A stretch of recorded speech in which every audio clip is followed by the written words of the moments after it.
Well, the first thing that we know our customers need to do is have an understanding of what data they're collecting in the first place. Most of our customers have a habit of storing all the data that they've aggregated. They only classify about half of it, so they really don't even have an understanding of what's at their disposal to use. So the first step that we think our customers need to take is to find a way to aggregate that data and visualize it. Understand what they're storing, whether it's structured data or unstructured data.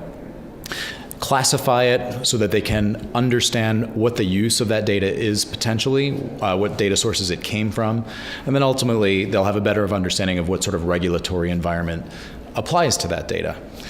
So once they get that understanding of visualization and classification, in a tool that looks across all of those data sources, we think they can take the next step, which is integrating workflow, whether that workflow is for business purposes like archiving data to save money, or deleting data, as GDPR asks you to do.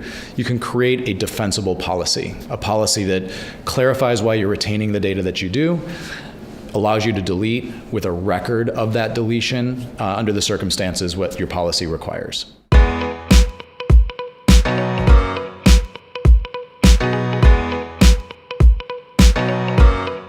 So obviously data breaches are first and foremost a brand issue. If you don't have the trust of your customers and your partners, you're not going to be a viable business over the long term.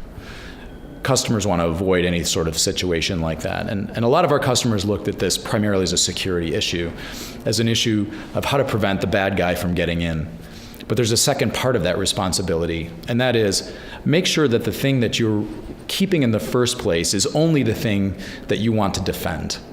The more data that you keep, the more information that you have, and the less understanding of that data that you have, the more exposed you are. It takes longer to understand that you've had a breach in the first place. You're at risk of losing data that maybe had very little value to you, but has a lot of value to an outside party.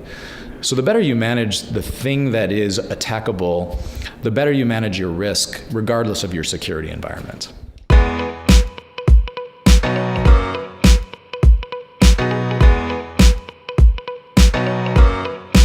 I think that trend has been increasing for the past years.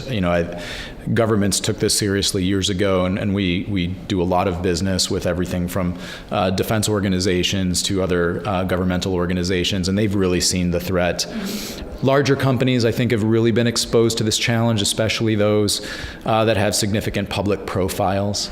But where a lot of our customers have really woken up to this is the increasing use of cloud-based architectures or other public applications where they no longer have the ability to hide them in their data center and protect the four-wall environment. So somewhere between the exposure of companies and governments to that sort of breach, but also evolutions in the way that their own architectures have experienced, are waking our customers up to the challenge and the risk.